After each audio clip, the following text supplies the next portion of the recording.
Michael stood in the vast, gleaming lobby of Silvertech Corporation, his small frame dwarfed by the towering glass walls and polished marble floors. People in sharp suits bustled past him, their eyes fixed ahead, too busy to notice the nervous boy clutching an envelope tightly in his hands. His heart pounded in his chest as he took in the grandeur around him, the kind of place his mother had worked tirelessly for, the place she had given years of dedication to, only to be discarded like she was nothing. He took a deep breath, feeling the weight of his purpose. His mother, a hard-working woman who had spent years at Silvertech, had been laid off without warning, and Michael couldn't just sit back and do nothing. He had spent nights writing a heartfelt letter, carefully collecting evidence of her loyalty and hard work, performance reports, commendations from colleagues, and even thank-you notes from clients who had praised her dedication. Now, standing in this intimidating space, he knew this was his one shot to make things right. Gathering his courage, Michael approached the receptionist's desk, where a woman with a forced smile barely glanced at him. "Can I help you?" she asked, her voice clipped and professional. "I'd like to see Mr. Harrington, please," Michael said, his voice steadier than he felt. "It's about my mom. She used to work here, and I have something important for him." The receptionist looked down at him, unimpressed. "Do you have an appointment?" Michael shook his head. "No, but—" "Then I'm afraid he's very busy," she interrupted, but something in his eyes must have softened her resolve, because she sighed and picked up the phone. "One moment." After what felt like an eternity, Michael was finally led down a long, silent corridor toward the CEO's office. The walls were lined with expensive artwork, and the soft click of the assistant's heels against the polished floor made Michael's nerves spike. As they reached the grand double doors, she gave him a brief glance. "Don't take too long," she said before pushing the doors open. Inside, the office was more intimidating than he had imagined. The floor-to-ceiling windows offered a panoramic view of the city skyline, and every inch of the space screamed wealth and power. Behind a massive mahogany desk sat Mr. Harrington, a man in his 50s with graying hair and an air of impatience. He barely glanced up, his focus on the papers in front of him. "I don't have time for this," Mr. Harrington muttered, without looking at Michael. His voice was cold, dismissive, as if Michael's presence was nothing more than a mild annoyance. Michael swallowed hard and stepped forward. "Sir, my mom, she worked here for years. She loved this company. I just wanted to ask if you'd reconsider—" Mr. Harrington sighed loudly, finally looking up with a piercing gaze that made Michael's knees feel weak. "Kid, layoffs happen. That's life. There's nothing I can do," he said flatly. Michael's hands trembled as he extended the envelope across the desk. "Please, just look at this. It's everything my mom did here. She was one of the best workers you had." With an exasperated sigh, Mr. Harrington took the envelope but didn't bother opening it. Instead, he tossed it onto a pile of unopened mail sitting on his desk, the weight of Michael's hope landing among forgotten bills and routine paperwork. "Life's tough, kid," he said coldly, signaling to the security guard standing near the door. "You'll learn that soon enough." Michael felt a lump form in his throat as the guard stepped forward, placing a firm hand on his shoulder. As he was led out of the office, his vision blurred with tears of frustration and disappointment. As the heavy doors shut behind him, Michael felt a sinking weight in his chest. He had come with hope, believing that one heartfelt plea might change everything. But to Mr. Harrington, he was just another problem to dismiss. But deep down, a spark of determination still flickered. Michael wasn't ready to give up. Not yet. The security guard's grip on Michael's shoulder was firm, guiding him toward the exit, but something inside him refused to let go. His mother's tired face flashed in his mind. The late nights, the missed meals, the sacrifices she had made for him. This couldn't be how it ended. Taking a deep breath, Michael suddenly stopped in his tracks, planting his feet firmly on the gleaming marble floor of Silvertech's grand hallway. "I'm not leaving," he said, his voice steady despite the fear clawing at his chest. The guard frowned. "Kid, you can't—" Before he could finish, Michael's voice rang out, loud enough to echo down the corridor. "My mom worked here for 10 years. giving everything she had to this company, and you fired her without even thinking about the people she supports." Heads turned. Employees, some in crisp suits, others in casual attire, emerged from a nearby meeting room, murmuring in curiosity. Secretaries paused mid-call, and office workers stood frozen at their desks. For the first time since he entered the building, all eyes were on Michael. "My mom stayed late, worked extra shifts, and even trained people who still work here today," Michael continued, his voice shaking but growing stronger with each word. "She never complained. She never asked for anything except the chance to keep doing her job, and she got nothing in return but a layoff notice." The hallway, once filled with the hum of corporate chatter, fell silent. A few employees exchanged glances, their faces showing hints of guilt, while others shifted uncomfortably. From his office doorway, Mr. Harrington watched, his arms crossed over his chest, his expression unreadable. But something in his eyes flickered, perhaps annoyance, perhaps curiosity. Michael didn't care, he had to keep going. "I know I'm just a kid," Michael said, his voice thick with emotion, "but I see what's happening. People like my mom work so hard just to be thrown away like they don't matter. She didn't deserve this. None of them do."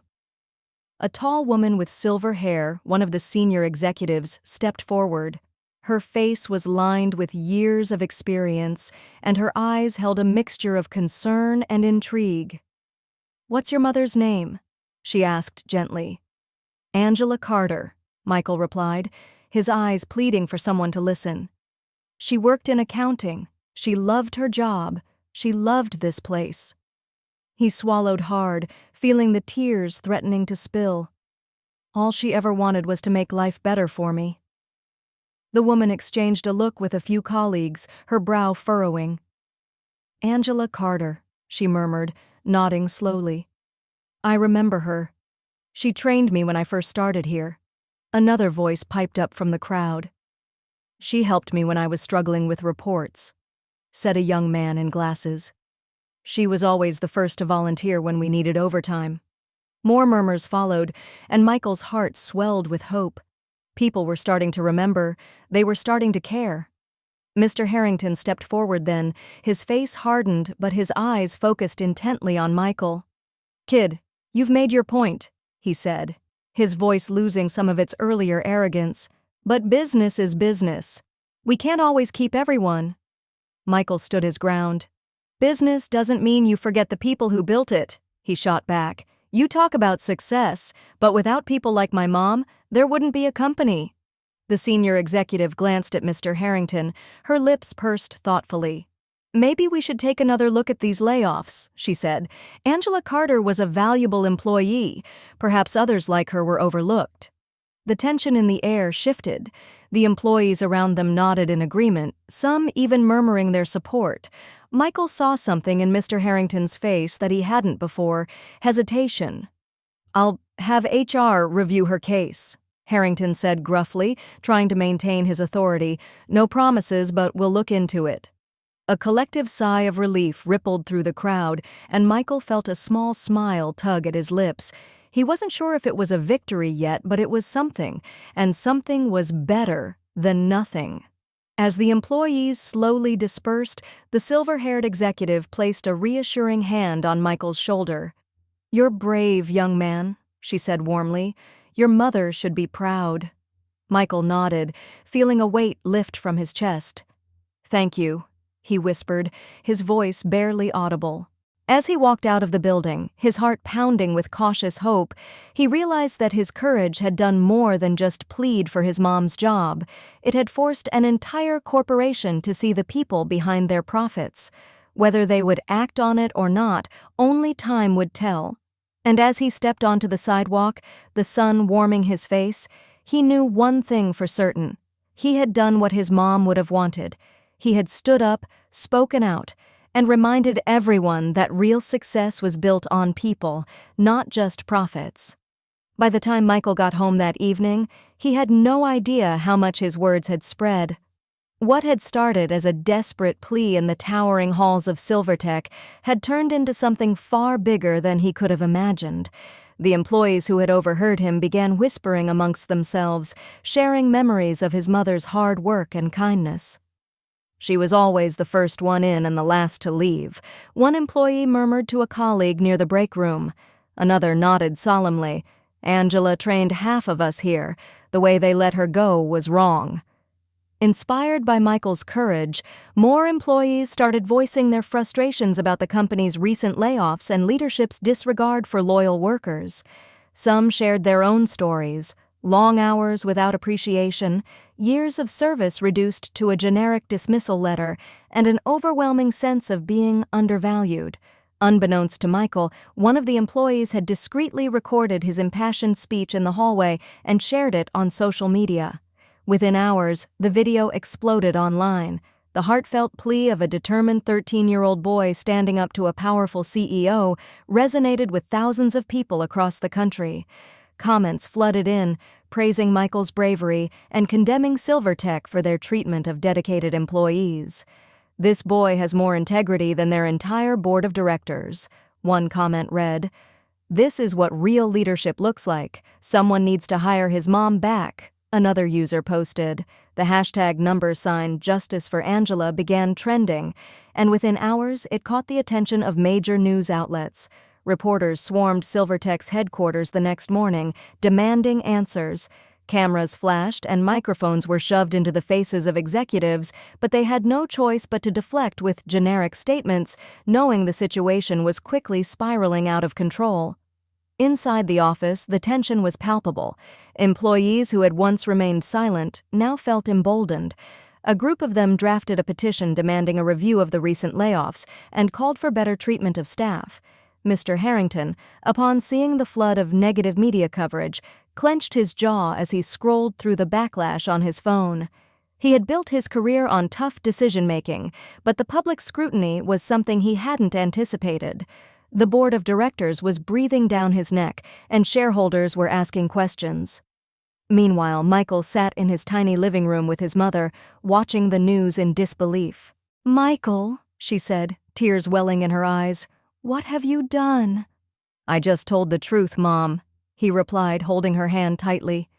People needed to hear it. Soon, members of their community joined the cause. Local businesses hung signs in support of Angela, and neighbors knocked on their door offering encouragement. "You stood up for something important," one neighbor said. "We've all been there. It's about time someone spoke up." Encouraged by the overwhelming support, Michael and his mother decided to take action. With the help of a family friend who worked in law, they filed a formal complaint against Silvertech, citing wrongful termination and a lack of due process in the layoffs. The legal team knew it wouldn't be easy, but with public support on their side, they had more leverage than they ever imagined. Despite the pressure mounting on the company, Michael remained humble. He didn't care about the media attention or the thousands of social media shares. He just wanted his mom to have the respect she deserved, and if his actions could help other hardworking people facing the same struggles, then it was all worth it. Eventually, the CEO was forced to address the growing controversy. At a hastily arranged press conference, Mr. Harrington, looking visibly uncomfortable, stepped up to the podium. "We acknowledge the concerns raised by our former employees and the community," he stated stiffly, "and we are currently reviewing our policies to ensure fairness and integrity in our operations." But the public wasn't satisfied with vague promises. They wanted action. Later that day, Michael's phone buzzed with a message from Silvertech's HR department requesting a meeting with Angela to discuss opportunities for reinstatement. His heart soared, but his mom remained cautious. "Let's see if they're serious," she said, holding his hand tightly. As Michael and Angela walked toward Silvertech's office the next morning, he couldn't help but feel a sense of pride. He had started this journey feeling small and powerless, but now he understood the power of speaking up, and for the first time in a long time, it felt like things were finally beginning to change. He looked up at his mom and smiled. "We're not done yet, are we?" Angela squeezed his hand and smiled back. "No, baby, we're just getting started." Sitting alone in his lavish office, the city skyline sprawling behind him, Mr. Harrington felt the weight of the moment settle in his chest. The usual air of authority and confidence he carried now felt thin, fragile. The news coverage, the endless social media criticism, and the backlash from the board had all converged on him like a storm he never saw coming. For the first time in years, he felt unsure. With a sigh, he opened his laptop and clicked on the viral video of Michael's impassioned plea in the Silvertech hallway. He had seen it before in passing, but this time he watched it with a different perspective. The boy's trembling yet determined voice filled the quiet room. "My mom worked here for 10 years, giving everything she had to this company. She trained people, she stayed late, and all she wanted was to make life better for me. And you just let her go like she didn't matter." Mr. Harrington swallowed hard, his fingers hovering over the pause button, but he forced himself to watch it through. He had always prided himself on making tough business decisions without emotional interference, but something about Michael's words hit differently. They cut through the layers of corporate speak and forced him to confront the reality of the choices he had made. After the video ended, he reached for the envelope Michael had left behind, still sitting unopened on his desk. He carefully peeled it open, pulling out a neatly written letter in a child's handwriting, accompanied by a few printed papers of his mother's employee commendations. "Dear Mr. Harrington, my name is Michael, and I am writing to you because my mom loved her job at Silvertech. She told me every day how proud she was to work for this company. I know you don't have time to think about every employee, but my mom worked hard to make your company great. She trained people who are still working here and never asked for anything in return. I want to be an engineer someday because I love technology, just like my mom. But it's hard to dream big when everything is being taken away. Please, sir, all I ask is that you think about giving her another chance." Mr. Harrington leaned back in his chair, rubbing his temples. Michael's words tugged at something deep inside him, something he had buried under years of climbing the corporate ladder. He thought back to his own childhood, growing up in wealth and privilege. His father had been a business magnate, and opportunity had always been within arm's reach. College had been guaranteed, connections handed to him on a silver platter. He had never known the fear of losing everything, the pressure of survival that people like Michael and his mother faced every single day. The contrast between his life and theirs was glaring. Michael, despite his young age, displayed a level of resilience and courage that Harrington wasn't sure he would have had in his place. Staring out at the city, he couldn't shake the feeling that somewhere along the way, Silvertech had lost its way. In the relentless pursuit of growth and profits, he had forgotten the people who built the company from the ground up. Angela Carter was more than just another name on the layoff list. She was someone who had given years of her life to this place, whose work had played a direct role in the success they enjoyed today. For the first time in a long while, he felt a pang of guilt. Had he become so disconnected that he had stopped seeing the humanity behind the numbers? With a deep breath, he reached for his phone and dialed his assistant. "Get HR to pull Angela Carter's file," he said, his voice steady but thoughtful. "And schedule a meeting with our department heads. I think it's time we reevaluate our layoff policies." His assistant hesitated on the other end, clearly surprised. "Right away, sir." After hanging up, Mr. Harrington stood and walked over to the large framed picture hanging on his wall, a photo of Silvertech's groundbreaking ceremony decades ago. Rows of smiling employees stood beside the original founders, all filled with hope and excitement. He traced a finger over the image, realizing how far the company had drifted from those ideals. Michael's words echoed in his mind. "Business doesn't mean you forget the people who built it." For the first time, Mr. Harrington wondered if the boy might be right. The next morning, Mr. Harrington walked into the office with a renewed sense of purpose. He gathered his executive team in the boardroom, the very same room where he had signed off on Angela's layoff. As they sat down, exchanging nervous glances, he looked around the table and spoke with rare humility. "I made a mistake," he admitted, "and it's time to fix it." His team listened in stunned silence as he outlined a plan to review the layoffs and reinvest in employee support programs. He made it clear that Silvertech would not just be about profits anymore, but about people too. By the end of the meeting, a few of the executives who had been skeptical about changing company policy nodded in agreement. Change wouldn't come overnight, but it was a start. Later that day, he personally called Angela Carter, a conversation he never imagined having. "Mrs. Carter," he said, clearing his throat, "I believe I owe you and your son an apology, and perhaps an opportunity." As he hung up, Mr. Harrington couldn't help but feel something shift inside him. Sometimes it took the voice of a brave child to remind an entire corporation of what truly mattered. A week later, Michael and his mother walked through the grand glass doors of Silvertech once again. This time, however, the atmosphere felt different. The cold indifference that had greeted them before was replaced with warmth and anticipation. Employees they passed in the lobby nodded in recognition, some even smiling.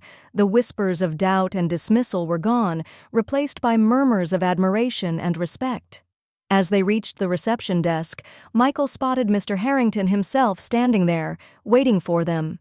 Gone was the detached, dismissive CEO they had encountered before. In his place stood a man with a softer expression, his rigid posture replaced by something more human, more humble. "Mrs. Carter, Michael," Mr. Harrington greeted them, extending his hand. Michael's mother hesitated for a brief moment before shaking it, a flicker of cautious hope in her eyes. Mr. Harrington cleared his throat and looked directly at Michael. "I owe you both an apology," he said sincerely. "I failed to see the people behind the numbers, and for that, I'm truly sorry." Michael's heart pounded in his chest, but he remained steady, standing tall beside his mother. "It's not just about us, sir," he said. "There are a lot of people like my mom who work hard and deserve a chance." Mr. Harrington nodded, clearly affected by Michael's unwavering resolve. "You're absolutely right," he admitted. "And that's why I want to do more than just apologize.